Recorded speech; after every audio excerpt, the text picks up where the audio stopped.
Hello, friends. Welcome to you all on the online platform of शिवाय academy.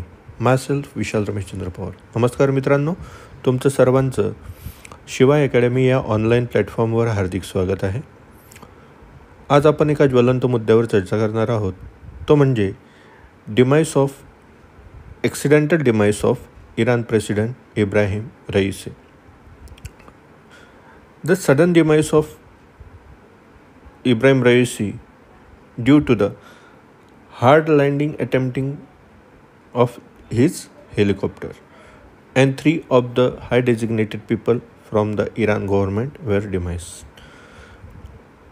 इराणचे जे राष्ट्रपती होते इब्राहिम रईसी यांचं हार्ड लँडिंगच्या समयी आपत्कालीन परिस्थितीत जे हार्ड लँडिंग करावी लागत होती त्या परिस्थितीमध्ये त्यांचं अपघातात निधन झालेलं आहे. आता सर्वप्रथम first of all we have to know who is Iran. Iran is Shia majority country. Iran हे एक शिया बहुल राष्ट्र आहे, म्हणजे ते मुस्लिम राष्ट्रच आहे, मात्र मुस्लिम राष्ट्रामध्ये शिया आणि सुन्नी अशा प्रकारचे 2 गट आहेत. त्याच्यापैकी शिया मुस्लिमांचं हे इराण राष्ट्र आहे. या इराण राष्ट्रामध्ये 2 प्रकारचे गट आहेत. एक लिबरल गट आहे आणि एक हार्डलायनर गट आहे, म्हणजेच त्याला एक्स्ट्रीमिस्ट राईट तुम्ही म्हणू शकता. म्हणजे एक आहे उदारमतवादी, येतं लक्षात, उदारमतवादी, आणि दुसरा गट आहे तुमचा अतिशय तीव्र उजव्या विचारसरणीचा.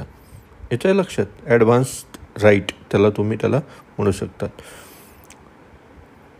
The helicopter was crashed on the border side of the Azerbaijan and Iran.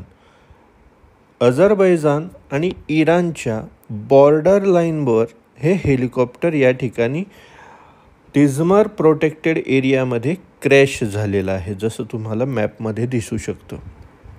येत्या लक्षात हे जे चॉपर क्रॅश झालं, येत्या लक्षात तुम्ही या ठिकाणी पिक्चर बघू शकतात. येत्या लक्षात हे जे चॉपर क्रॅश झालेलं आहे, येत्या युरो न्यूजनी हे पिक्चर काढलेलं आहे. हे जे क्रॅश झालेलं आहे याच्या अवतीभोवती डार्क फॉरेस्ट एरिया आहे.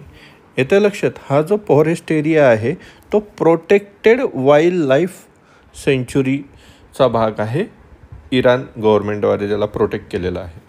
म्हणजे आपल्याला येत्या लक्षात संरक्षित वनांच्या बाबतीमध्ये, संरक्षित वने जे आहे त्याच्या बाबतीमध्ये जर प्रश्न विचारला तर या प्रकारच्या फॉरेस्ट हा जो पार्ट आहे जॉग्रफीचा किंवा एन्व्हायरमेंटल सायन्सचा, हा UPSC MPSCच्या दृष्टिकोनातून महत्त्वाचा आहे.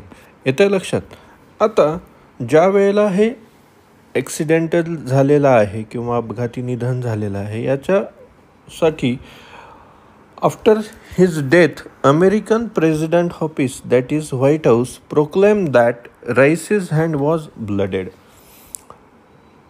या अपघाती निधनामध्ये इराणियन राष्ट्रपतींचं जे निधन झालेलं आहे त्या निधनानंतर जगभरातून कंडोलन्सेसचे किंवा संवेदनशीलतेचे संदेश येत असताना अमेरिकेने शोक संदेश दिलेला आहे, मात्र त्यामध्ये त्यांनी म्हटलेलं आहे की रईसीचे हात जे होते ते रक्ताने माखलेले होते. His hand was blooded.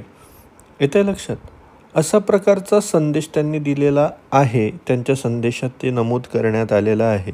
याचं कारण काय की रईसीची जी एक्स्ट्रीमिस्ट राईट्सचं जे प्रोक्लेम्ड होतं किंवा त्याच्या जी विचारसरणी होती किंवा त्या गटाची जी विचारसरणी आहे ही अमेरिका विरोधी आहे. येते लक्षात. आता इराणचे रईसी जे होते हे अझरबैजान येथे एका डॅमच्या उद्घाटनासाठी गेलेले असताना आणि तिथून परतत असताना हा अपघात वरील जी तुम्हाला साईट मॅपमध्ये दाखवली त्यामध्ये झालेला आहे. आता अझरबैजान हे जे इराण सोबतचं राष्ट्र आहे, हे अझरबैजान अट्रॅक्ट होत होतं इस्रायलकडे. कोणाकडे अट्रॅक्ट होत होतं?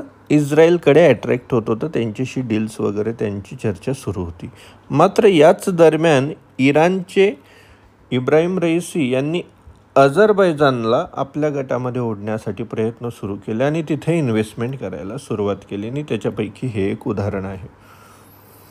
पण ज्या वेळेला आपण बघतो इस्रायल व्हर्सेस हमास हे जे युद्ध काही कालखंडापूर्वी पेटलेलं होतं किंवा पेटलेलं आहे, या इस्रायल हमास युद्धामध्ये 13-14 एप्रिलला इराणनी पण उडी घेतलेली आहे. इराणने 13-14 एप्रिलला ड्रोनद्वारे अटॅक केलेले आहेत इस्रायलवर. येते लक्षात. आणि त्यामुळे इस्रायल हमास युद्धामध्ये एंट्री झालेली होती इराणची. आता ज्या वेळेला आपल्याला कळतं किंवा समजतं की इकडे इस्रायल आहे,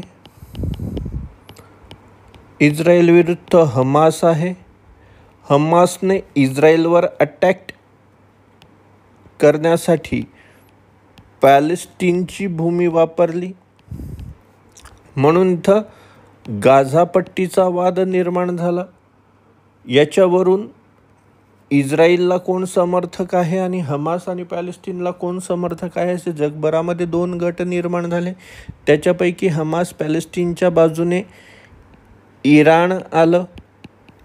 इराण कोणाशी कनेक्ट आहे तर ते आहे चायना आणि रशियाशी कनेक्ट आहे.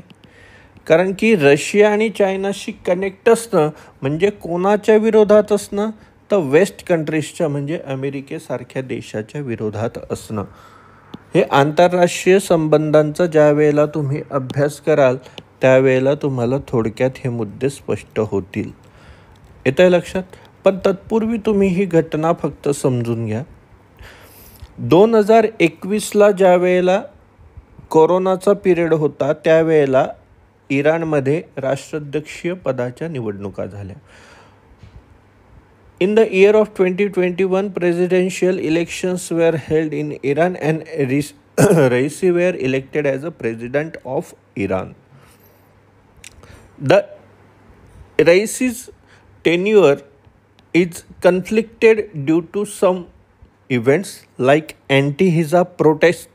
He crushed on the base of power, hard at website. His policy was hard at website, and his program to enrich the 60% uranium in his nuclear policy, which is against the previous deal with America.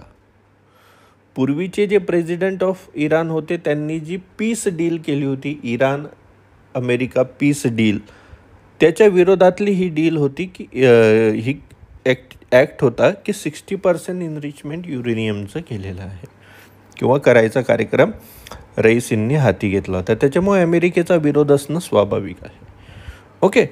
त्यासोबतच इराणने contact कोणाशी वाढवलेले होते तर China आणि रशियाशी वाढवले. China आणि रशियाशी वाढवलेले असताना he was the first Iranian leader who visits China in last 20 years. ते 2021ला ज्या वेळेला प्रेसिडेंट बनले रईसी, त्याच्यानंतर रईसी हे त्यांच्या देशातले पहिले असे नेते ठरले की ज्यांनी शेवटच्या 20 वर्षामध्ये पहिल्यांदा चायनाचा दौरा केलेला होता. आणि या चायनाच्या दौऱ्यामध्ये त्यांनी कॉन्ट्रॅक्ट केला होता चायनासोबत ॲडव्हान्स ड्रोन डीलचा. Contracted for the advance drone deal with China.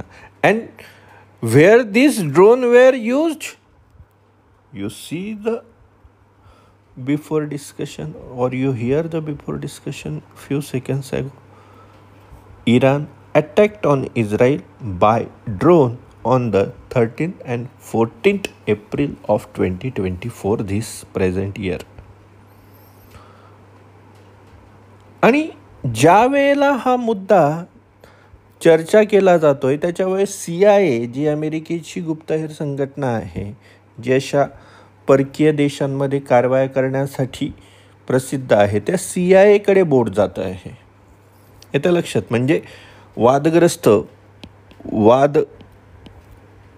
दृष्टीने कोणाकडे पाहिले तर USAच्या CIA पाहिले जातं आहे आणि इस्रायलच्या मोसादकडे पाहिलं जात आहे वादग्रस्त, की यांचा तर हात नाही आहे ना. येतं लक्षात. यांच्याकडे ही नजर आता जगाची आहे आणि इराणमध्ये आता पुढे काय होतं याकडे देखील लक्ष लागलेलं आहे. Okay, so this is our